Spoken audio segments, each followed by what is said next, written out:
À 6h14, nous ouvrons le kiosque d'Europe 1. Thomas Soto. Le kiosque d'Europe 1 et toutes ses plumes. Marion Calais pour les régions, Jean-Philippe Ballas pour la presse internationale, Axel de Tarlet pour la une de l'Écho et Eva Rock qui regarde la télé. Bonjour à tous. Bonjour Thomas. On commence avec vos quotidiens nationaux. Prothèse mammaire alerte sur un nouveau cancer. L'ombre de l'affaire PIP plane lourdement ce matin sur la une d'Aujourd'hui en France. Le quotidien nous révèle que des cas de cancer particuliers sont liés en France à des implants mammaires. Alors même si le risque apparaît aujourd'hui quantitativement faible, le journal parle de 18 cas en France, c'est peut-être l'affaire de trop. Du coup, la question de l'interdiction de ces prothèses mammaires est clairement posée.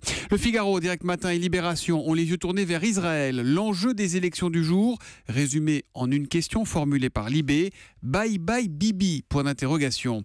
Ce n'est pas Netanyahou mais bien Poutine qui fait la une de Metro News sous ce titre. Une absence très remarquée. Le président russe est réapparu hier, plus de 10 jours après sa dernière trace de vie. Une absence qui a entraîné les plus folles rumeurs, nous raconte le gratuit. Enfin aujourd'hui en France, nous apprend la mort de Jeanne de Funès. Elle avait 101 ans. La veuve du roi du rire a rejoint son mari le 7 mars. Elle repose d'ailleurs désormais à ses côtés au cimetière du Cellier, c'est en Loire-Atlantique. Et ça donne ce titre tendre. Louis de Funès rejoint par sa biche. Ma biche, où êtes-vous, ma biche? À la une des régions, Marion Calais, quelles sont les lunes les plus marquantes dans la presse quotidienne régionale ce matin? Et revoilà le projet de santé, le projet de loi santé à la une, examen en commission avec les mesures anti-tabac contenues dans le texte qui intéresse le républicain lorrain. Coup de frein au tabagisme avec le paquet neutre et autres interdictions de fumer dans une voiture en présence d'enfants de moins de 12 ans.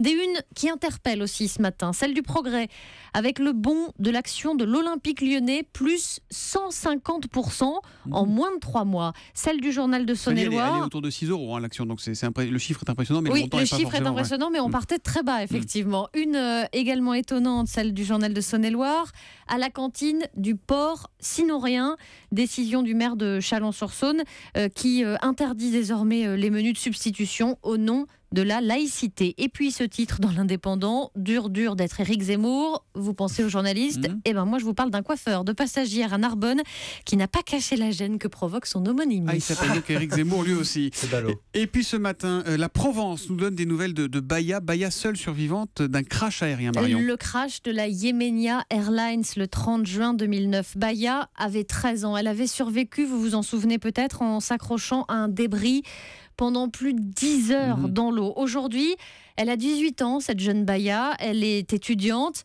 Elle raconte avoir commencé des études de médecine, son rêve depuis toujours. Mais la fac, c'était trop compliqué, confie-t-elle à la Provence. Elle s'est donc réorientée vers un BTS en profession immobilière. Autrement, dit-elle, j'ai une vie normale. Je regarde des séries, j'écoute de la musique avec mes copines à Corbeil-Essonnes. Elle vit là-bas chez sa tante. J'ai l'immense chance d'être croyante, raconte-t-elle. Mais c'est quand elle parle de la Yemenia qu'on imagine son visage se crisper à cette jeune fille. La compagnie aérienne Yemenia qui a récemment fait part de sa volonté de se réimplanter à Marseille, seulement 6 ans après le drame.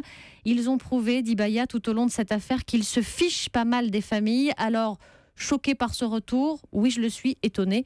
Pas vraiment. Voilà, c'est donc à lire dans La Provence le témoignage de la seule survivante du crash de la Yemenia Airlines. La presse internationale, Jean-Philippe Ballas, vous êtes plongé dans les journaux suédois aujourd'hui pour voir comment les mésaventures parisiennes de Zlatan Ibrahimovic étaient vécues, racontées et comptées là-bas. Ouais, avec un papier plutôt critique que j'ai pu lire dans le Svenska Dagbladet. Ce n'est c'est pas un nom d'étagère, ça veut dire tout simplement le quotidien suédois. C'est beaucoup plus simple comme ça. Un quotidien qui se demande aujourd'hui si Zlatan ne s'est pas rendu la vie impossible au PSG. Alors certes, Ibrahimovic déteste perdre plus encore qu'il n'aime gagner. Mais cette fois pourtant, il est allé trop loin, estime le journal. Il a le droit d'être en colère, mais ses attaques verbales, son arrogance sont disproportionnées. En même temps, le quotidien suédois sait bien que cette flamme qui anime Zlatan, c'est ce qui lui a permis justement d'arriver à un tel niveau. Sauf que le footballeur est aussi un modèle, une idole pour des millions de gamins. Il a enfin une responsabilité vis-à-vis de son employeur, le PSG, et de ses sponsors. La presse suédoise remarque d'ailleurs que les réactions sont très nombreuses en France, du ministre des Sports jusqu'à Marine Le Pen. Elle montre à quel point le Suédois est devenu célèbre chez nous, mais aussi qu'il a terni son image. Oh, c'est pas la première fois que Ibrahimovic traverse une tempête, et certainement pas la dernière, estime le Svenska Dagbladet. Ça fait partie du package Zlatan. Mais aujourd'hui, c'est un nouveau match qui commence. Il aura du mal à le gagner, écrit le journal. Il aura beau s'excuser, ce qui est dit, même sous le coup de la colère. Voilà donc pour le Svenska Dagbladet. Merci. Je le dis mieux que vous. Axel de Tarlet, on continue à voyager avec vous. On va en Moi, c'est Égypte. sur le Figaro. Ouais, c'est plus ça. Comment on dit Figaro? On est en égyptien. Parce qu'on va en Égypte qui veut s'offrir une nouvelle capitale. À lire donc sur le site internet du Figaro. Exactement, c'est une méga ville, donc une ville nouvelle qui va être construite à l'est du Caire. Et donc cette nouvelle capitale aura vocation à devenir la capitale administrative, financière. Il y aura le Parlement, le palais présidentiel, donc il y aura les ministères, les ambassades, etc. C'est une ville, alors ils ont choisi le terrain, un immense terrain de 700 km². Ça va être, donc c'est l'équivalent. Paris c'est 105 km², donc vous voyez c'est 7 fois Paris. Voilà, 7 fois Paris. Et avec 3 à 5 millions d'habitants, donc là 2 à 3 fois Paris. Donc évidemment l'objectif c'est d'avoir de l'espace, car pourquoi les Égyptiens construisent-ils une nouvelle capitale? C'est parce que le Caire, ville que je ne connais pas, est saturée. Complètement. Il y a 18 millions d'habitants, vous voyez, au Caire. Il paraît qu'il y a des embouteillages monstres et les projections montrent qu'il y aura 40 millions d'habitants en 2050. Mais Par deux, dis donc. Voilà. Elle va coûter combien, Axel, Alors cette voilà, nouvelle parce que capitale voilà, alors il y a le nouveau projet, si vous voulez aller le voir, c'est attendez, c'est quoi? J'ai le site internet thecapitalcairo.com. Donc tout y est détaillé par le menu. Alors on a même le prix. Cette ville va coûter 43 milliards d'euros, ce qui paraît assez peu pour une capitale de 700 km². Vous voyez le tunnel sous la Manche. C'est un premier devis. Ouais, c'est un premier devis. Voilà, le devis va faire des primes. D'autant qu'ils sont ambitieux, donc il va y avoir un gigantesque aéroport, le plus grand parc du monde. Alors je cite, un parc d'attractions 4 fois grand comme Disneyland de Californie, 663 centres de soins, vous voyez, c'est très précis, 700 crèches, etc. Bon, en même temps, ça montre le dynamisme des nouveaux pays émergents. Et vous voyez, c'est vrai qu'on peut en parler avec le sourire, mais ça rappelle les villes nouvelles qu'on avait dans l'après-guerre en France. Oui, en France, Cergy, Marne-la-Vallée, Voilà, toutes ces villes. Alors, thecapitalcairo.com pour aller voir à quoi ça ressemblera. Les pouvoirs extraordinaires du corps humain, c'est ce soir, c'est sur France 2, c'est à 20h50 et ça plaît à Eva Rock. Ah oui, et c'est le retour, vous savez, d'Adriana Carambeu et Michel Simès pour une exploitation ludique du corps humain. Et alors le thème ce soir ne manquera pas de vous faire réagir à la maison. Est-ce que vous pouvez m'expliquer pourquoi Michel ronfle et moi non? Et pourquoi les femmes entendent leur bébé pleurer la nuit et pas les hommes? Eh ben, pendant qu'il y est, tu vas aussi nous expliquer pourquoi les femmes sont incapables de lire une carte routière et puis pourquoi si je lance une balle à Adriana, il y a peu de chances pour qu'elle la rattrape correctement. Voilà. Donc en fait, grâce au neurobiologiste qui s'appelle Jean-François Bouvet, les stéréotypes vont être mis à mal parce qu'en fait, en réalité, il n'y a que 0,2% de différence génétique entre les hommes et les femmes. Mais on va prendre un exemple. Si on parlait par exemple du sens de l'orientation. Alors, Adriana et Michel sont devant un labyrinthe. On va leur donner le plan de sortie. Ils ont quelques minutes pour le mémoriser. Et ensuite, c'est parti. Et d'après vous, qui arrive le premier? C'est où la sortie?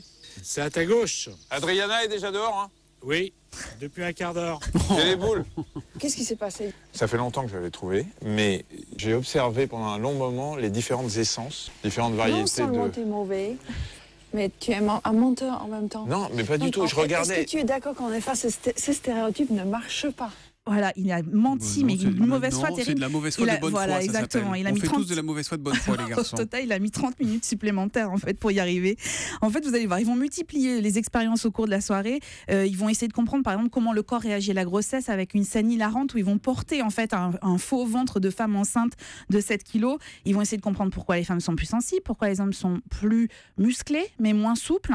Et le désir sexuel, comment ça marche aussi chez les hommes et chez les femmes. Franchement, c'est hyper bien fait, c'est drôle, c'est rythmé par des expériences hyper ludiques et surtout qui sont compréhensibles par le grand public. En clair, c'est quand même le cours de biologie qu'on aurait adoré avoir à l'école. Et puis avec Michel Simès, Michel Simès en prof, c'est pas mal aussi, quoi. Voilà. C'est sûr. Donc les pouvoirs extraordinaires du corps humain, c'est sur France 2 et c'est demain à c'est ce soir à 20h50. Donc merci, rideau sur le cœur.